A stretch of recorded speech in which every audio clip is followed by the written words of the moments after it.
Welcome to another video from the Outdoor Analyst. I have an interesting one for you today.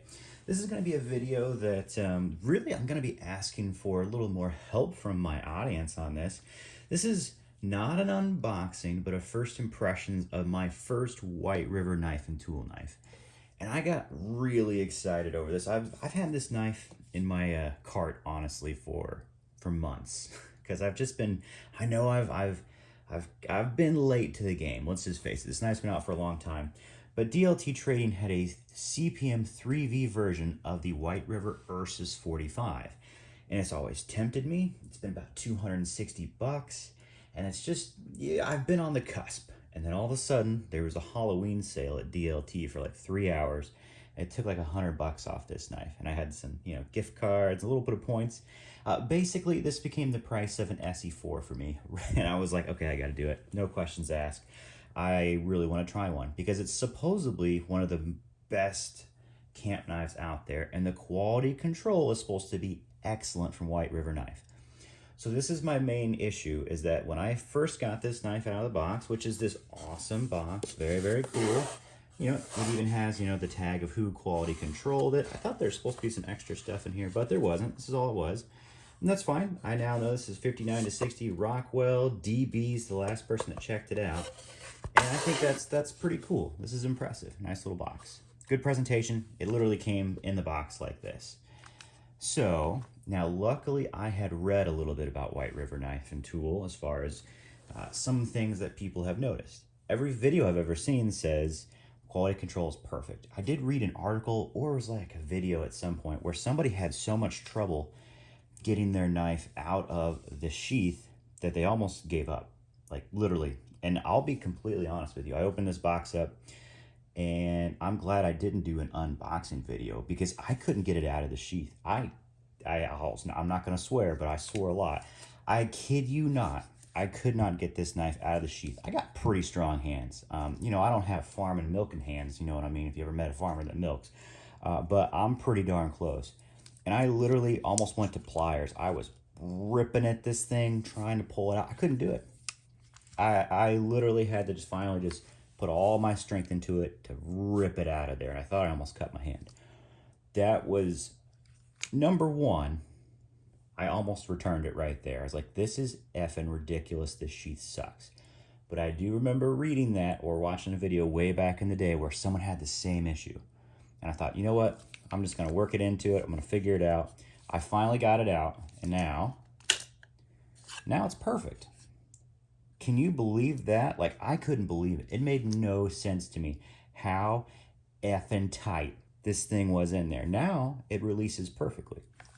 But what I learned while I was trying to get it out of the sheath is that I spent a lot of detail looking at the handle scales and trying to rip it out. And I realized that these are very uneven and proud in a lot of areas. Up top, it's mostly flush, but on the back, it becomes proud. On the back here, it's proud. It's very proud of the scales. And then at the front, it's almost flush. In some areas it is, and then others not. So when it comes to quality control, my first thought is this is actually pretty poor quality control. Now, the more that I looked at other videos very intently on the same spots and even photos, I see that it is proud in a lot of other knives as well. But it's not equal. It's like, almost flush there, not flush here, almost flush here, not in some cases. So originally my first thoughts were, I think I just kind of want to return this because I couldn't get it out of the sheath. Quality control looked pretty rough because it was all over the place as far as what's actually flush on the scales. I'll be honest, that was pretty negative to start with. I'm glad this wasn't an unboxing because you would have heard a very pissed off me. So I finally got it out. Now the sheath is great. On first impressions, I was very impressed. You get a fire steel, you get a loop on there, you get a drop belt, drop loop, which is leather. This is an awesome Kydex sheath. Granted, I couldn't get it out, so I hated it at first, but now that it's actually, I don't know how they have that set up, it's now a great sheath. And kind of excellent, a little more tactical than I think I like for bushcraft knives, but guess what? I now have a Kydex sheath that I can take anywhere I want. That's going to be tough. You don't have to worry about it nearly as much as leather, especially since this is CPM 3V, a non-stainless tool steel. I love 3V. It actually doesn't stain very easily. Plus, this has a wicked Cerakote coating on there. Now, as you can see, this hasn't done much yet. I have not taken it out and done any woodwork with it. This is truly just first impressions.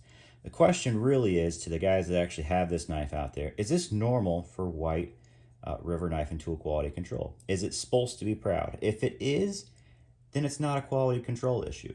If it isn't, this is pretty bad. So just kind of keep that in mind. And when I'm thinking of this is a $260 knife, usually I'm kind of expecting, honestly, perfection in the handles and the scales. They're supposed to be flush, or if they're not flush, they should be even all the way through, in my mind. So I could be incorrect. This could be the design of the knife, and if that's true, then okay, good to know. I'll just know that White River Knife and Tool, quality control-wise for the scales, really isn't my preference. Just being completely honest. Is it a comfortable handle? Absolutely. This is a very generic, comfortable handle. It has, you know, good contours vertically. There isn't much on the width. It's pretty flat. So really what I kind of came down to is handle scale wise. This reminds me very much of like the SE HM line, their bushcraft line. It just kind of feels the same way. They're not exactly perfect. These are actually done by LT Wright, but they're not, you know, hand put onto the knife, I don't believe. They're pretty perfect. Honestly, this SE4 has better handle scales as far as fit and finish than the White River Knife and Tool does. This is more flush all the way around. I think there's a slight priding back here. It goes down a little bit too much. Let me pull out the 3. This is a SE RB3 with those same similar scales. And yeah, it's more along the lines like this. There's just a little bit of proudness there. Very similar quality. Now, this quality is from $110 knife versus a $260 knife. Your handle scales, in my mind, are equal.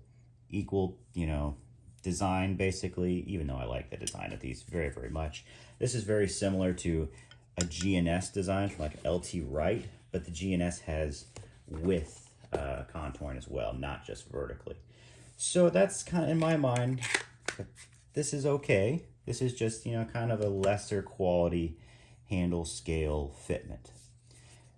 Design fits pretty well. If I had to be completely honest with you, I would take the LT Wright GNS, which same price range as this, handle fitment.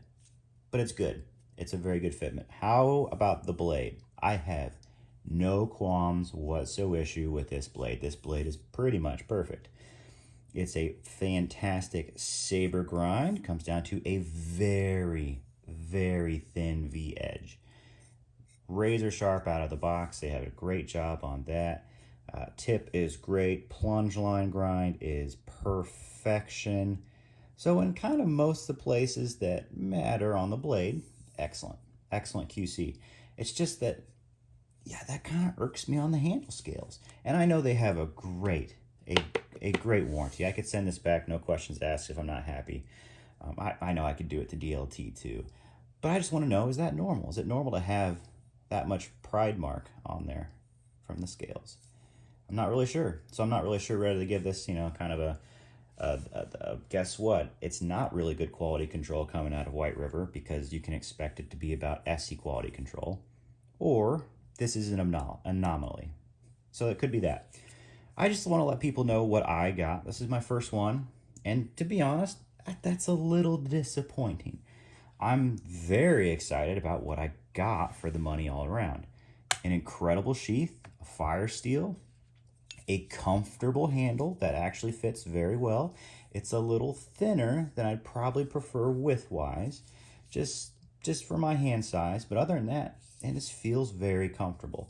I'm not getting hot spots yet, but I haven't done true woodwork with this either. So I may actually get some hot spots from the pride marks there. I'm not really sure. I'm going to guess not, because it's not too intense. And I'm not feeling sharpness. It's just, it's there. So if that's the way it's supposed to be, that's okay. Not my preference, but that would be just a preference instead of an issue. You get my drift, you know what I'm saying? So in this price range, I think this is an excellent camp knife. Just without really putting it through its paces, I know it will do very, very well for me. But in its price range, actually for a little cheaper, you can go get a Bark River 1.25 LT. Now let's face it, quality control on the blade may have some issues, but I'll tell you what, their handles are much better put together. Very similar kind of style, a little more contouring with the Bark River, as you can see. But there's no pride marks. There's nothing like that. This is just purely ergonomic and smooth, whereas this has a very similar feel, but it's just not smooth. You can definitely feel the scales, which to me is a little annoying. Like, I can feel them right now. I can feel them pinching in a little bit. Otherwise, this is actually a fairly similar comparison. And as far as my favorite camp knife of all time, which is this, the Bark River Bravo 1.25 LT and CPM 3V, this is a full height convex basically. This is a Saber V edge. They both get very, very thin. I know for woodwork, this is probably gonna do a little better. I think for food prep, they're gonna be about equal. For splitting wood, I think they're gonna be just about equal. They both technically have a little bit of a flat up top here. So I guess you can maybe call this a Saber convex, but yeah. Otherwise, it really just kind of comes down to the handle.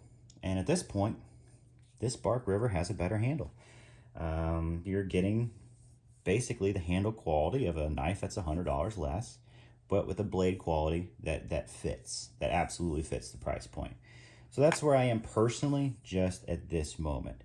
Granted, you get an awesome sheath, a Kydex sheath, if you really like that, with the Ursus. So that is pretty cool. I'm just a little leery. This is the sheath you get with the Bark River. It's okay, it's leather. A lot of dangling options there. Not as good, I think, all around as this Kydex, but this is still a nice sheath. So there we go. Initial impressions, I'm questionable. I'm a little worried. Now, for what I paid for it, because I got it on that insane Halloween sale, you know, I paid the same as an SE4, so I got the handle quality of an SE4 with the blade of, you know, something much nicer. CPM 3V, incredible grinding, very thin edge, a little thinner than the SE, and probably a little better coating, the Cerakote versus the Rhino liner of the SE4. So, am I sad about what I personally got? No, not at all. I mean, even for, you know, what I 150 bucks for me, this is incredible. Does it mean it's worth $260 though, which is the average price? That's where I'm kind of getting at, is that for that much money, I want better scales. Unless this is an anomaly, I think that's not a great quality control. And I think White River Knives, in my mind right now, is a little bit further down than where they should be. Very excited about the blade, very excited about this package. You could justify that being well worth it enough just for an excellent blade and an incredible sheath. Yeah, take that. That's not a small thing. This is pretty awesome. You can't really beat that. So yeah, that's just my initial thoughts. I can't wait to actually put this out to work. I know it's going to do very, very well. I love 3V. I love this profile. The handle is fairly comfortable, but please comment down below. Is this normal or is this not normal? Do you have one? I want to know. I want to know if this is normal or not, because that'll change my perception a little bit. I'm still positive right now. This is going to be a killer knife, especially since, you know, for what I paid for it. It's awesome. Absolutely insane. I can't believe DLT released that sale. I feel lucky to have gotten it. But if this is your first one you're ever going to get to, be warned that it's possible that this thing is shoved so far in there that you will have a hell of a time getting it out the first time. But just know that once you're done, you know, I started bending on this quite a bit, these two things when I was done, that now it's an excellent sheath. Now it's excellent. But I was pretty pissed off the first time. let's just face it. Glad that wasn't on camera. So yeah, I'm curious. Quality control seems to be a little question mark for me, but I am very excited to use this blade more, to really put it through its paces. For 150 bucks, which is where I'm at, this thing is freaking awesome. Crushes any SE because it has the same handle quality with better steel and probably a little better grind on here. This thing's so thin and slicey. So yeah, pretty pumped about that. Sorry I didn't get a video out on the weekend. I've had stomach bugs been hitting the whole family, so yeah, that's a nightmare in and of itself. But I'm hydrated again today, so that's a beautiful thing. Otherwise, it's been a nightmare. But anyway, hey, like, subscribe if you like this video. Please let me know your experience with it. I want to know if I've got an anomaly or this is normal. That will honestly help me out, because I'm tempted to get the cub of this, but now I'm less tempted, because if this is normal, I don't know if I want to drop 200 bucks on a handle that's not going to have like awesome quality for me. So there it is. Thank you so much for watching. I could use your help on this. Have a fantastic one, and hopefully I'll see you next weekend.